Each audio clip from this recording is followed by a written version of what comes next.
Je ne vais pas faire beaucoup de commentaires, mais nous savons qu'à travers lui, nous le recevons comme un père pour nous. Il n'y a pas beaucoup d'aînés vraiment qui marchent avec Dieu, qui ont commencé avec Dieu et qui terminent dans leur vieillesse avec Dieu.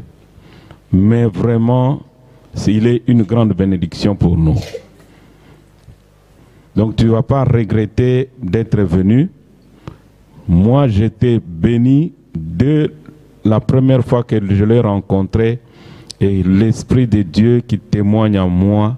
Vraiment, je suis vraiment dans la joie. Et tout à l'heure, j'étais encore béni à travers tous les enseignements que je viens de recevoir ici en secret. Amen. Vraiment, sans plus tarder, je vais appeler le pasteur, notre père, Papa Kala Makessi, de s'approcher. Et nous allons nous lever dans sa présence. Amen. Gloire à Dieu. Assoyons-nous. Ça va les français, lingala, ça va. Sauf l'anglais. Nous allons prier. Père Céleste, au nom de Jésus, nous te louons, nous te remercions. Merci Seigneur de m'avoir amené dans cette église pour la première fois, dans la partie flamande. Merci Père que toi tu as beaucoup de choses à dire à nos enfants, à nos frères. Je te loue, je te remercie, je glorifie ton nom qui est élevé au-dessus de tout le nom qui puisse exister. Esprit Saint qui habite en moi, lève-toi, parlons ensemble au nom de Jésus. Gouverne mes pensées, mes paroles, afin qu'ils soient capables de prononcer la parole de Dieu avec amour et efficacité, et que la parole de Dieu qui sera prononcée aujourd'hui sera imprimée dans les cœurs à jamais, que Satan ne soit pas en mesure de la dérober. Louange à toi Dieu le Père, nous avons prié au nom de Jésus. Gloire à toi, louange à Jésus. Ceux qui sont d'accord avec moi disent Amen. Je vous amène des bénédictions à partir de l'Afrique. Congo-Kinshasa. Soyez bénis au nom de Jésus. Nous allons étudier la parole de Dieu.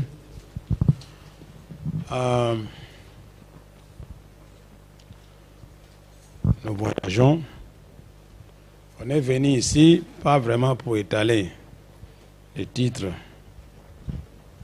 de mes connaissances, c'est pour aider le corps de Christ. Alléluia. Ça, c'est une église de Dieu. Alors, on doit faire les choses de Dieu dans cette église. Alléluia. Soyez seulement patients. Je suis de formation d'ingénieur. Alors, c'est la précision avec les ingénieurs. Alléluia.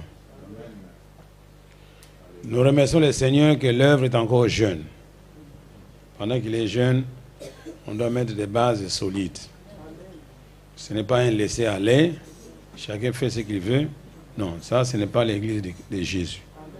Dans l'église de Jésus, il y a la discipline. Il y a deux choses. Ou bien vous acceptez la discipline, bien vous partez. De toute façon, celui qui n'accepte pas les disciplines, c'est un rebelle. Les rebelles ne construisent pas. Alléluia. Donc, former, supporter. D'accord? Merci Seigneur. Bon, maintenant, qui sont dans les protocoles ici? Est-ce qu'il y a un service de protocole? Télémanan. Non, c'est pas grave. Tu es le seul. Bon, ça va. Venez un peu ici.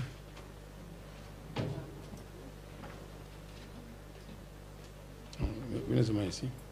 Donc.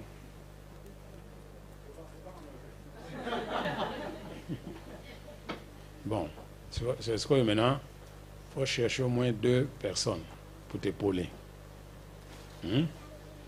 Quand les gens entrent à l'église, vous donnez des directives, on commence à leur demander de s'asseoir rangée par rangée.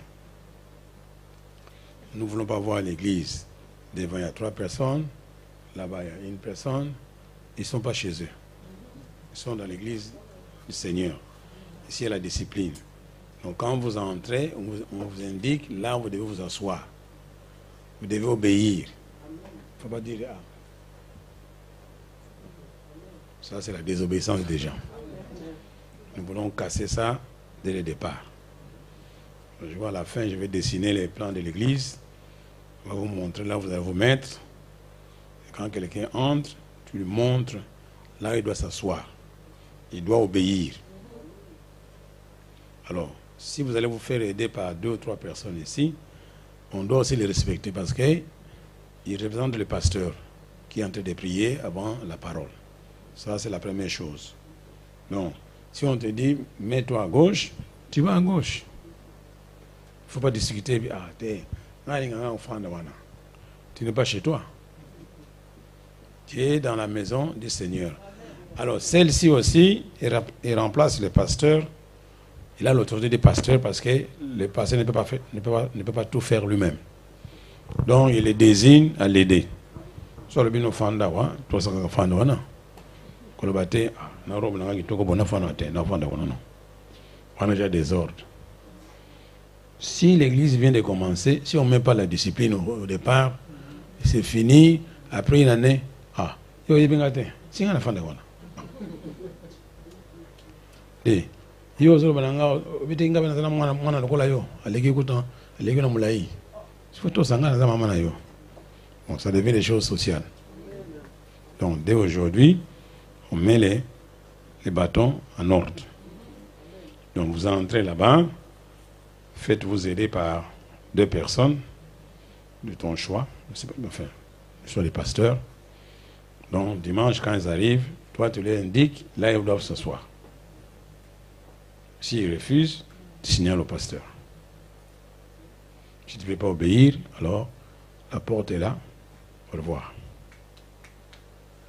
Si tu ne sais pas obéir au protocole, mais comment tu vas obéir au pasteur?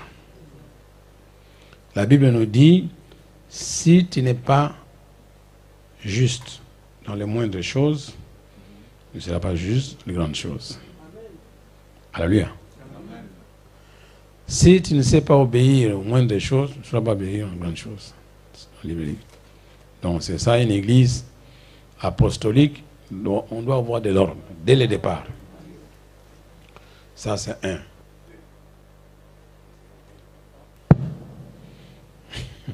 On aime bien les enfants, mais les enfants, il faut les discipliner. La Bible dit, il faut éduquer l'enfant. Proverbe 22, 6. Il faut éduquer l'enfant dans la voie qu'il doit suivre. Quand il va grandir, il ne va pas s'en détourner. Donc aujourd'hui, tu dis aux enfants qui sont ici, on les aime bien, on ne mange pas dans l'église, on ne se promène pas, il faut les discipliner. Alors, quand on amène les enfants, tu te mets là-bas, quand ils entrent, mademoiselle, venez, ici. Très bien, Jésus t'aime bien. Hein? Le dimanche prochain, quand tu vas entrer, on va t'imposer les mains. Hein? On va prier pour toi, pour que tu sois calme à l'église. Tu as compris? Ça va, merci. Donc, pardon, viens, reviens. Tu as le boko, Imposez les mains. Priez en langue. Tu pries en langue, non? Tu ne pries pas en langue. Oh. Tu pries en langue, mais tu ne pries pas en langue. Tu ne pries pas en langue. Alors aujourd'hui, je dois pas. Mais comment tu vas faire ça? Donc pour être d'abord hacheur, ça c'est le diacre. Condition, tu dois être plein de l'Esprit Saint. Qui prie en langue ici? Venez. Toi, tu pries en langue? Non. Bon, venez. Ça ne fait rien. On va arranger ça. Bon, alors tu imposes les mains, tu pries en langue. Bon, ça va. Et puis maintenant, tu le montres là où il va s'asseoir. D'accord? Mademoiselle là-bas, viens. Oui, Mali, là, viens. Et c'est pas fini. Bon, alors tu imposes les mains. Puis en langue. Ça va. Alors, avant d'entrer, il doit d'abord aller faire les pipis. Est-ce que vous m'entendez? Rassurez-vous, il fait le pipi, et puis il va s'asseoir tranquillement. Il n'y aura pas de dérangement. Nous pouvons avoir les enfants, pendant qu'on prêche, quoi, pipi, pipi. Il y a des gens qui approuvent ça, tigakaka, azamwana moke, tout ça. Alléluia. Est-ce que vous avez compris? Alors, monsieur là, viens. Le jeune homme, viens. Bon, reviens encore. Tu imposes les mains. Et puis, ils entrent. D'abord, avant d'entrer, il faut d'abord aller faire pipi. Tu as compris? Hein? Et puis tu t'assois, c'est fini. Hein? Tu peux supporter 2 heures sans faire pipi. Hein? Bon, ça. Allez vous asseoir. Bon. Donc, bon, ça m'a ramené après. Ce que vous avez acheté, mais il faut en langue. C'est pour ça. Bon, ça, on a compris. Donc, l'église a amené l'été, tu dessines le plan de l'église, tu mets une personne là-bas, une autre ici, et un chef. Ceux qui doivent s'asseoir à gauche, on les donne droite. Les enfants ne doivent pas déranger pendant les cultes. Maman, les bonbons, ce n'est pas spirituel, c'est physique. Les biscuits, il doit les manger avant d'entrer à l'église. Sinon, ce sera comme un Wednesday. D'accord? Est-ce que vous êtes d'accord avec moi? Oui, ça va? Bon, merci maman. Tout le monde après. Je crois. Alors, si tu veux être dans le protocole, tu es le bienvenu pour aider. Puisque 4 personnes. Bon, qui ne prie pas en langue, c'est un avocat. Qui aimerait mais qui ne prie pas. Bon, ça va. On va arranger ça. Donc, ici, ce n'est pas le Wednesday, chacun choisit ce qu'il veut faire. La Bible est claire. Tous parlent en langue. Il n'y a pas de choix. Oh non, non, il y a un seul pasteur ici, tu dois obéir. C'est une église apostolique, tous doivent parler en langue pour manifester les dons de l'Esprit Saint.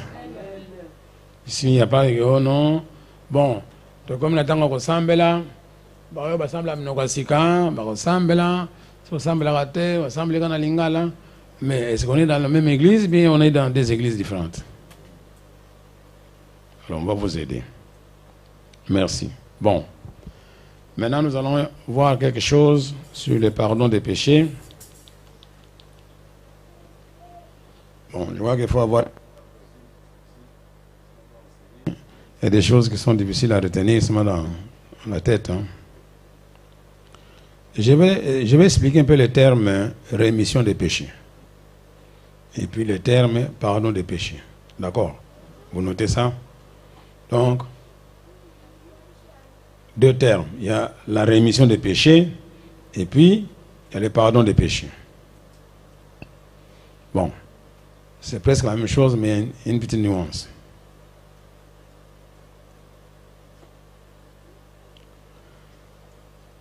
Donc, vous mettez rémission des péchés, pardon des péchés.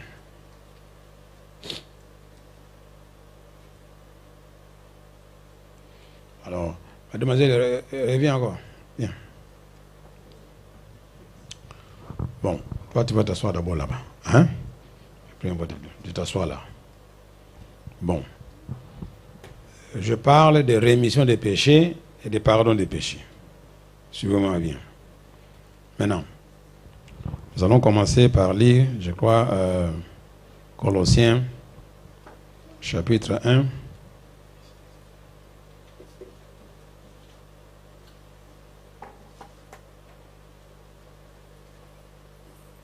Pardon.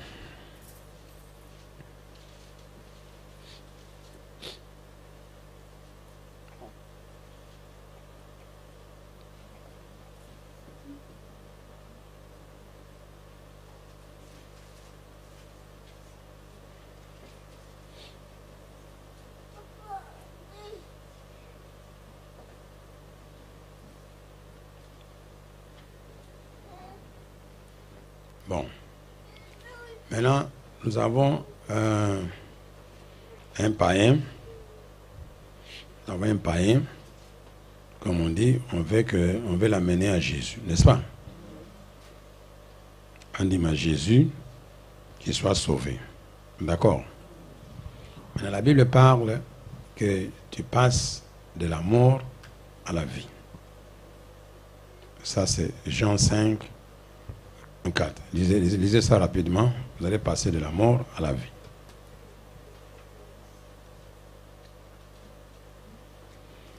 Quelqu'un peut lire ça?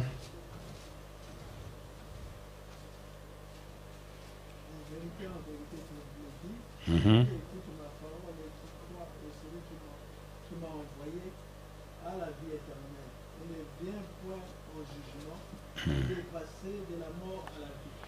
Bon, supposons, mademoiselle est ici. Ça, c'est la chaise. Ça représente le camp de la mort. Chez Satan. Et puis, on va le transférer ici.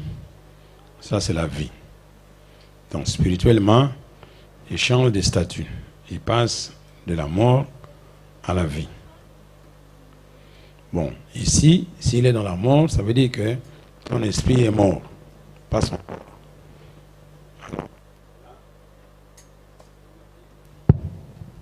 Selon la Bible, là, il est enfant de Satan. Là. Il devient enfant de Dieu. Suivez-moi très bien, hein, tu dois devenir, tu n'es pas né enfant de Dieu. Bon. Alors on va voir ce qui se passe là-bas, ce qui va se passer ici. Passage qui montre que on vient de la mort ou bien on vient des ténèbres. Donc, ténèbres et mort, c'est le même camp. Maintenant, nous lisons Colossiens chapitre 1, verset 1. Colossiens chapitre 1. Donc là-bas, Jésus dit que tu passes de la mort à la vie, si vous croyez en lui.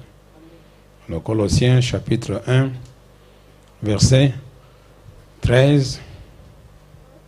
Et puis, on va voir 14. J'ai lu au nom de Jésus. Oui. Il nous a délivrés de la puissance des ténèbres et nous a transportés dans le royaume de son Fils bien-aimé. Attendez là-bas. Donc, suivez bien. Il a fait quoi? Il nous a délivrés. Si tout le monde a trouvé les versets. Encore, tu as été trop vite, les autres. Il nous a délivrés de la puissance des ténèbres et nous a transportés dans le royaume de son Fils bien-aimé. Bon, toi, tu es trop lourd pour moi. Mets-toi debout. Il faut me tenir. Tiens. Ah.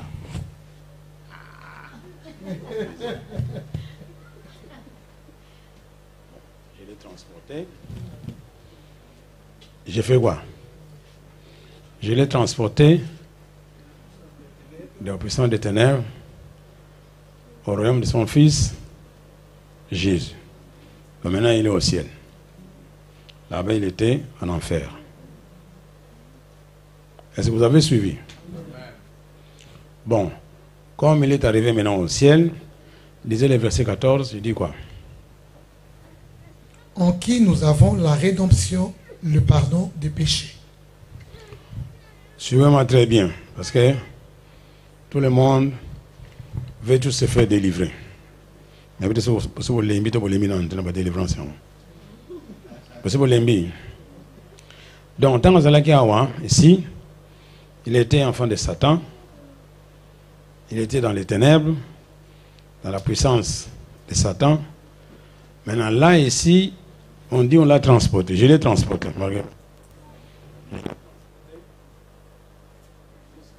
Au royaume de Dieu. N'est-ce pas? Maintenant, on va voir maintenant quelle est sa situation maintenant spirituelle. On dit quoi? Il a reçu quoi? La rédemption. Répétez la rédemption. Donc, ça, c'est la rédemption, c'est l'action d'acheter. Donc, il a été racheté par Jésus. Maintenant, comme il a reçu la rédemption, on dit quoi? Qu'il a quoi? Reçu aussi quoi? La rémission. Donc, il a reçu quoi? C'est le verbe remettre.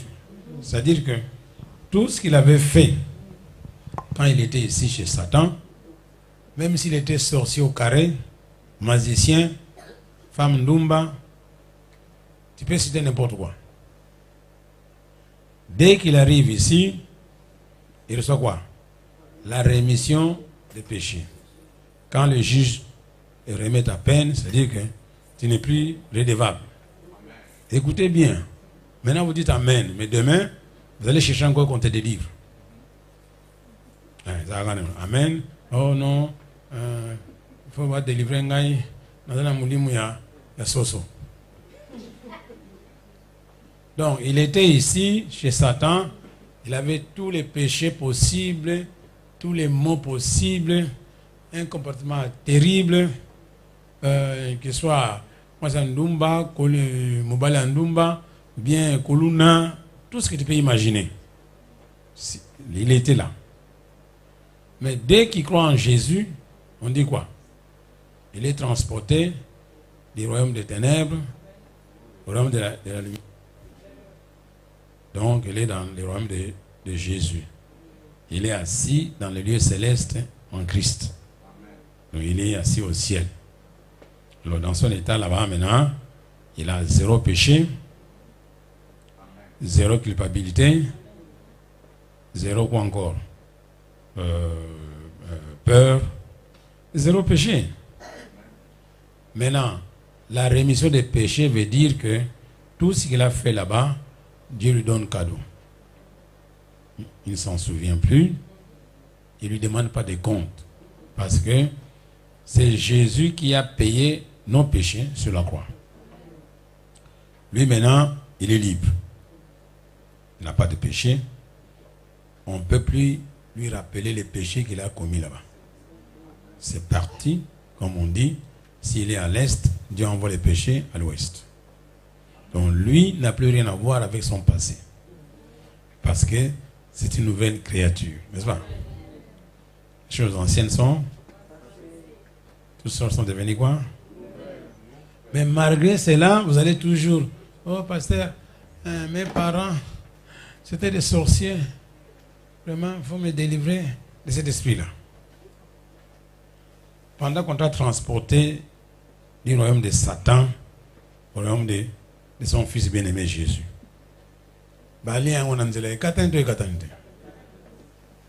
Maintenant, à quelle vitesse on t'a transporté? C'est Jésus qui t'a transporté de là jusqu'à là-bas. Jésus Jésus marche plus vite que la lumière. Je crois que ces liens ont été brûlés quelque part dans un coup de route. Donc, dès que vous atterrissez ici, vous êtes assis dans les lieux célestes en Christ. Mais Congolais, dans mon boulot, il est au ciel, mais il a des liens. Alléluia. Donc, cette histoire des liens doit stopper maintenant. Parce que vous avez fréquenté beaucoup d'églises. Alors, quand vous venez dans une église qui vient de commencer, chacun a ses théories dans sa tête. Et ce qu'il est passé d'enseigner là-bas, bon, c'est bien, mais il ne faut pas délivrer. Cette personne-ci, elle est délivrée, mais elle n'est pas délivrée. Mais délivrer, c'est quoi? C'est de te débarrasser des choses qui te gênent. Mais c'est ce que Jésus a fait sur la croix, non? Est-ce qu'il a oublié quelque chose? Bon, on parle de la sorcellerie. Mais la sorcellerie, c'est rien. Donc, tout ce que tu as commis comme bêtise là-bas, Jésus te délivre de ça. Tu es devenu quoi? Une nouvelle? Est-ce que vous comprenez le mot nouvelle? Oui, amen. Mais après, vous allez quand même chercher quelqu'un pour te délivrer. Répétez, je deviens une nouvelle créature. Donc, qui n'existait pas avant de croire en Jésus. Sinon, ça ne sert à rien que Jésus meure sur la croix. Est-ce que nous sommes d'accord? Alors maintenant, elle a reçu quoi? La rémission des péchés. Donc, elle n'a plus rien à faire avec les péchés qu'il a commis avant de croire en Jésus. Est-ce que vous avez noté ça? Rémission des péchés, c'est-à-dire les péchés anciens sont pardonnés, effacés, oubliés. Dieu ne s'en souvient plus. Les péchés que tu as commis avant de croire en Jésus. À l'instant même, c'est parti. Donc tu es devenu quoi? Une nouvelle créature. Tu commences la nouvelle vie avec 0 péché. Ce jour-là. Et puis tu es devenu juste. Et n'est plus pécheur. Quoi qu'il va pécher, mais n'est plus pécheur. C'est la première étape. C'est clair.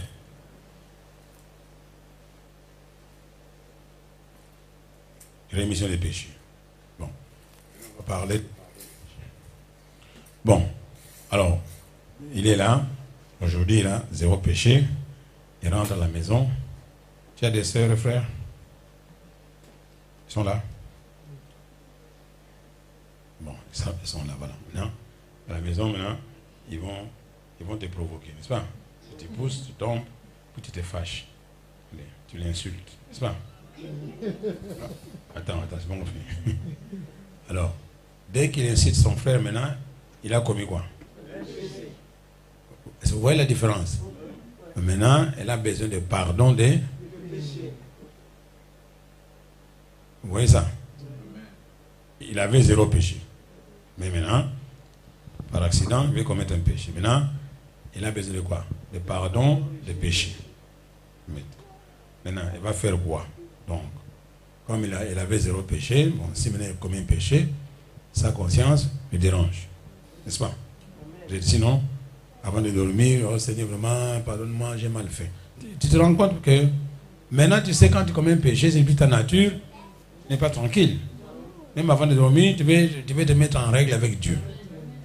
Alors, dans ces cas-là, maintenant, il va utiliser les versets de 1 Jean, chapitre 1, verset 9. Écoutez bien ce qu'il dit là-bas. Maintenant, elle ne va pas demander le pardon des péchés. Lisez bien les versets. On ne demande pas le pardon des péchés à Dieu. Il t'a déjà pardonné. On reçoit le pardon des péchés.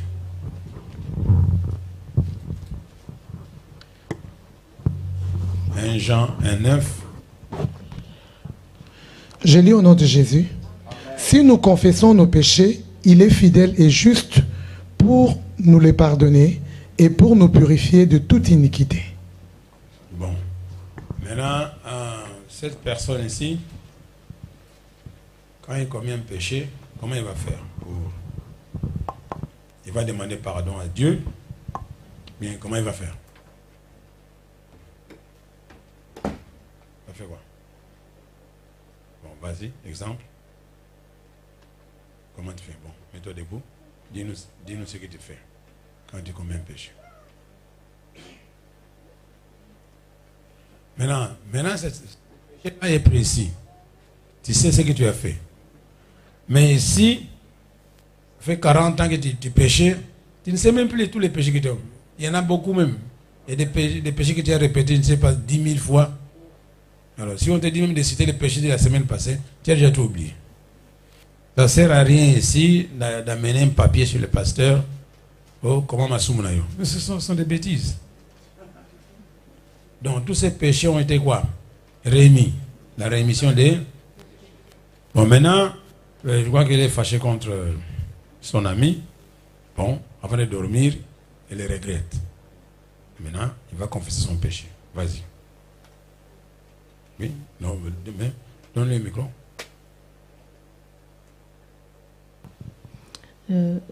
Seigneur, pardonne-moi. Pardonne-moi d'avoir péché, Seigneur notre Dieu. Il est écrit dans la Bible, le pardon c'est une puissance qui libère. Seigneur, je vais être libéré. Pardonne-moi, miséricorde de Dieu. Yo mema ki masumo na biso ni koloso Yesu. Limbisa ngai. Limbisa ngai ko. Amen.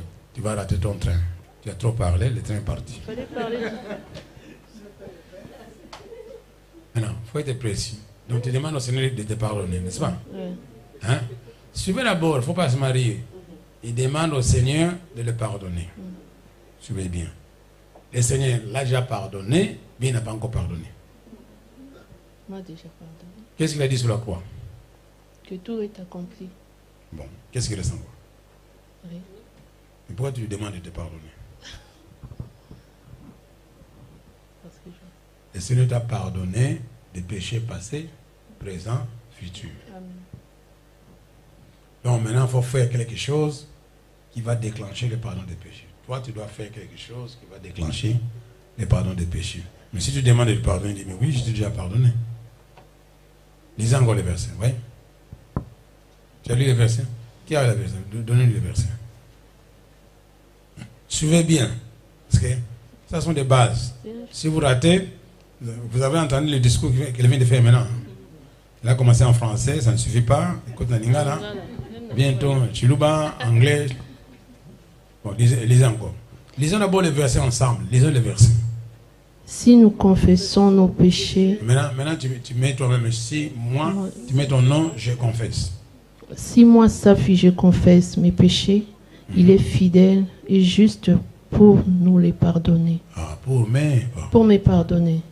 Bon, répète encore. Si moi, Safi. Si moi, Safi, je confesse mes péchés, il est fidèle et juste pour me pardonner. Mon péché,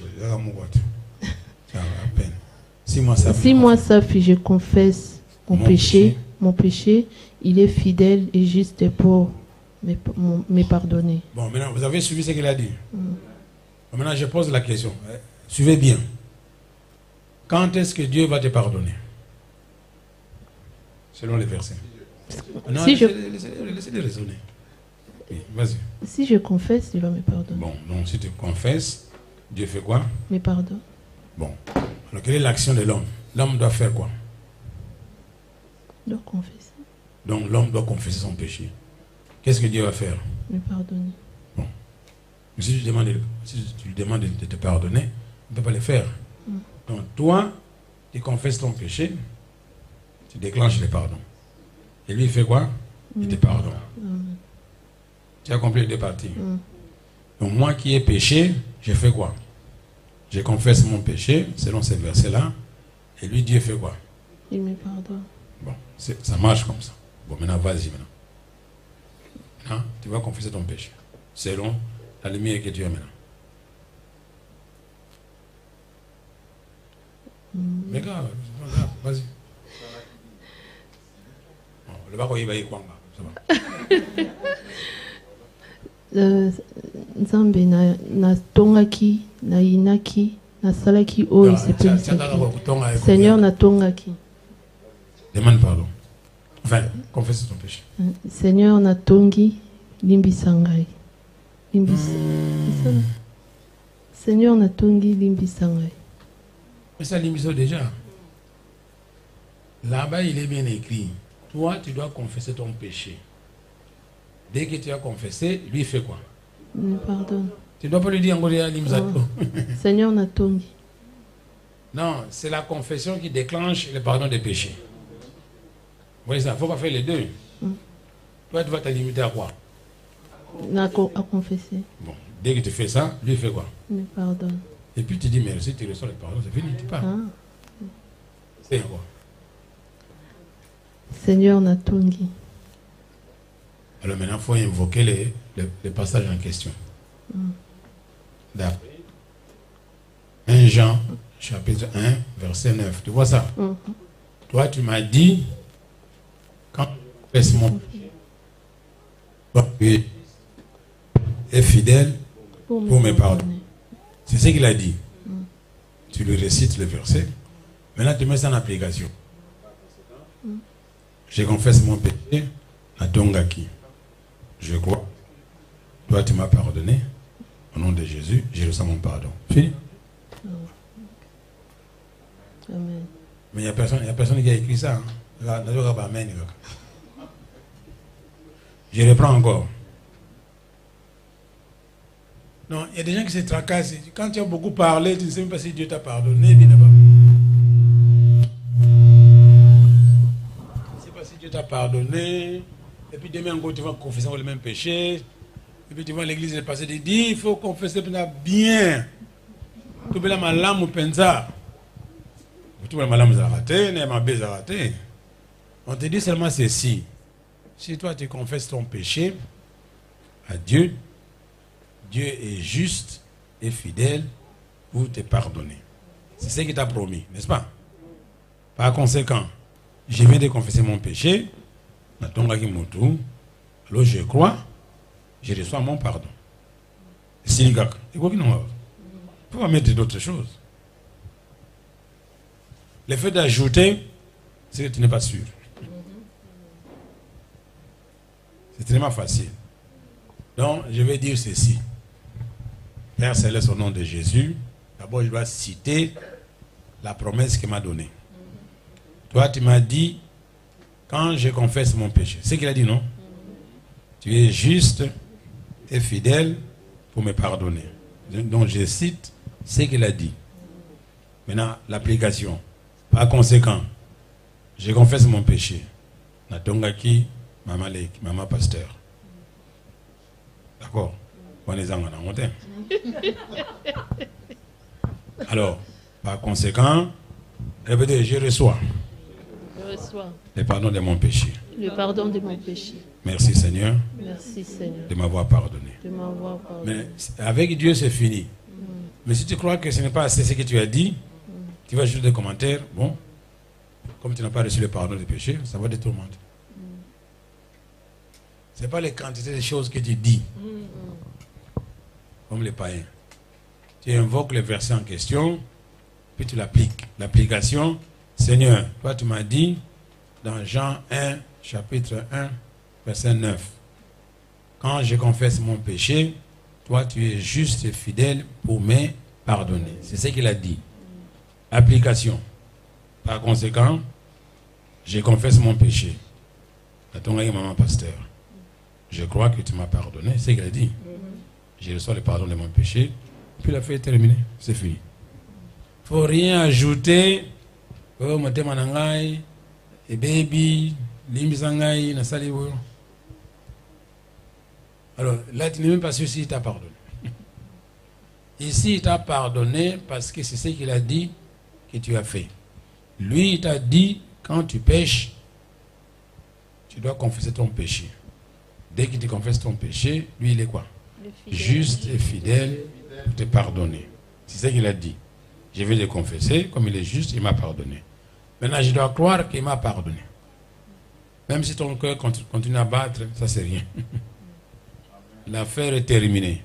Si tu ne crois pas qu'il t'a pardonné, bon, tu seras toujours tourmenté par ton péché. C'est compliqué? Il ne faut pas lui demander de te pardonner. Il t'a déjà pardonné.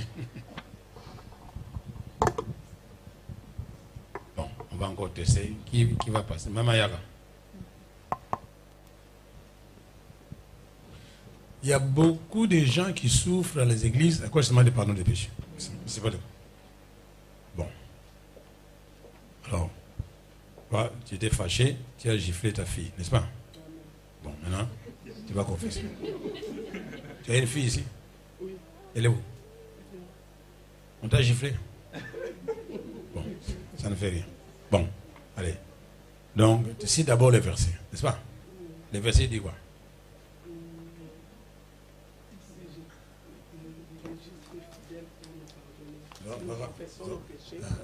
C'est bien.